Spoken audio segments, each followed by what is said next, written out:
साथ संगत जी, प्यार से कहना धान निरंकार जी। साथ संगत जी, जैसे कि सतगुरु माता जी ने हमें प्रेमा भक्ति पर समझाया कि प्रेमा भक्ति क्या होती है। इसी तरह दासी एक महात्मा के विचार सुन रही थी। वो महात्मा अपने विचारों में बता रहे थे। एक बार भगत कोटूमल जी किसी महात्मा के घर में चरण डालने गए, तो उस घर में उन्होंने देखा कि एक बुजुर्ग बहन बेड पर लेटी हुई है। उस बहन से भगत कोटूमल जी ने पूछा कि बहन जी, आपको क्या हुआ है। वो बहन जी कहने लगी कि मेरे पैरों में स्वेलिंग हो गई है और मेरे से चला भी नहीं जाता। तो उन्होंने कहा, तुम्हारे घर में 2 बहुएं हैं, इन्हें बुलाओ।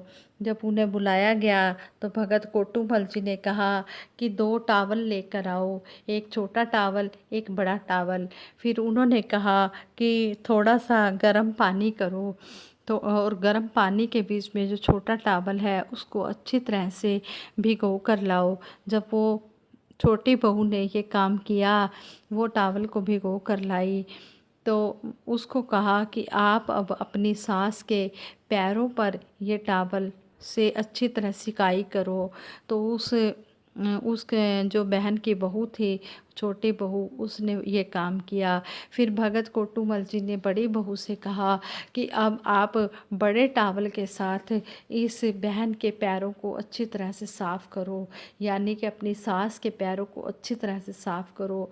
वो अच्छी तरह से जब सिकाई हो गई, 10 मिनट तक सिकाई की, तो सिकाई हो गई, तो वो बहन को थोड़ी देर बाद भगत कोटूमल जी ने कहा कि अब बताओ आपको कैसा महसूस हो रहा है। वो बहन कहने लगी कि थोड़ा थोड़ा मुझे दर्द कम हो रहा है। तो थोड़े दिनों के बाद फिर भगत कोटूमल जी उनके घर में आए, तो फिर उस बहन को देखा, तो उस बहन से पूछा कि अब आप कैसे हैं। तो वो बहन कहने लगी, अब तो मेरी स्वेलिंग बिल्कुल ही ठीक हो गई है। इस बात का तो हमें पता ही नहीं था कि इस तरह करके ये स्वेलिंग ठीक हो जाती है। तो आगे से भगत कोटूमल जी ने कहा कि आपके घर में इतनी भक्ति होती है, इतने प्यारे प्यारे महापुरुष हैं, आपकी इतनी अच्छी बहुएं हैं, आप जी कितनी सेवा करती हैं।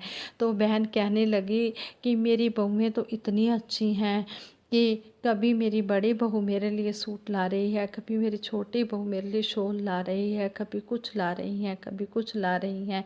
तो भगत कोटूमल जी कहते हैं कि जिस घर में ऐसे प्यार करने वाले लोग होते हैं, परिवार के लोग होते हैं, तो वहाँ पर प्रेम से की गई भक्ति होती है। तो यही तो प्रेमा भक्ति है।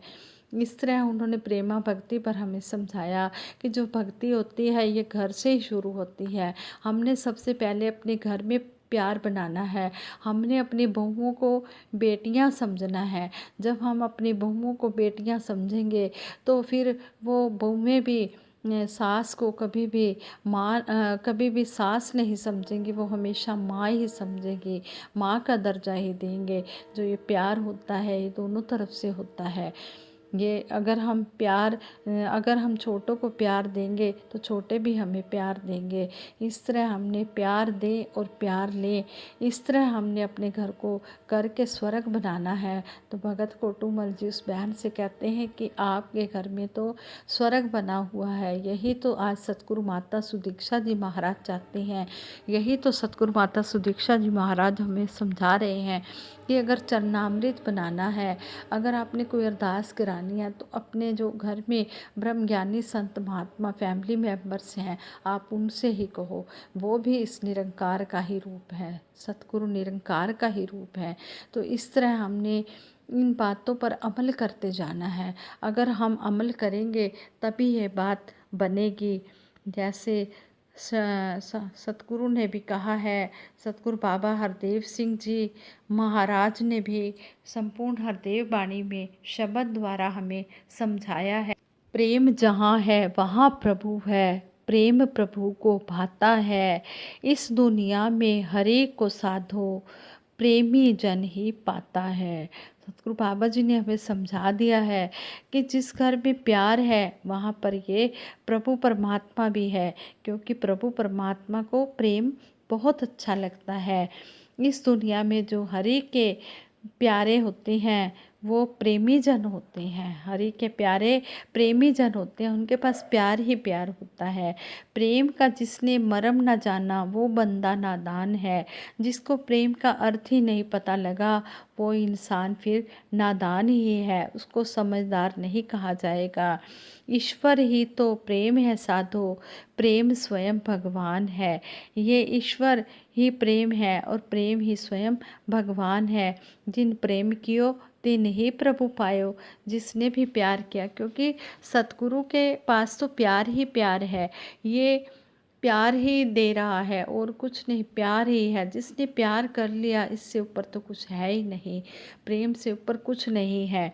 आगे कहा है मतलब पर जो टिका है उसको प्रेम समझना भूल है। अगर कोई इंसान कहता है कि मेरा ये काम पूरा होगा सतगुरु निरंकार तो मैं तब सत्संग में आऊँगा, तब मैं सेवा करूँगा, तो ये प्रेम नहीं है, ये तो हमारी भूल है, हमारी गलती है।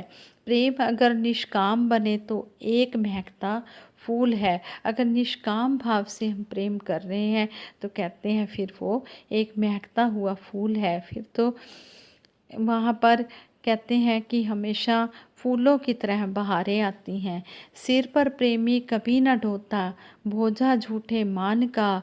प्रेम जहाँ पर बसे वहाँ पर ठोर नहीं अभिमान का। जहाँ पर प्रेम बस जाता है वहाँ पर फिर अभिमान रहता ही नहीं है, अभिमान आता ही नहीं है। कहे हर देव दरगाह में भी प्रेम सदा परवान है। प्रेम हृदय में बस जाए तो हो जाता कल्याण है।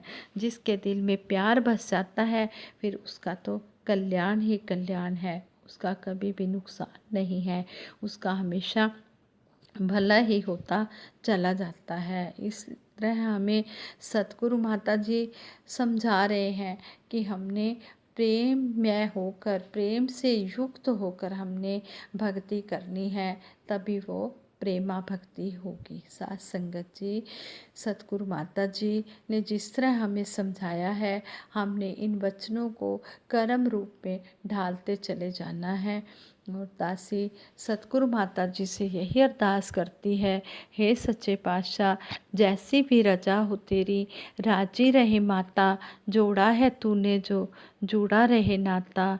इसी तरह हमारा नाता आप जी के चरणों में हमेशा जुड़ा रहे।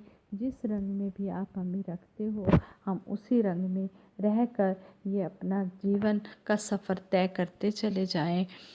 हाँ संगत जी दासी सिमरन कराएगी, सभी ने मिलकर साथ देना है।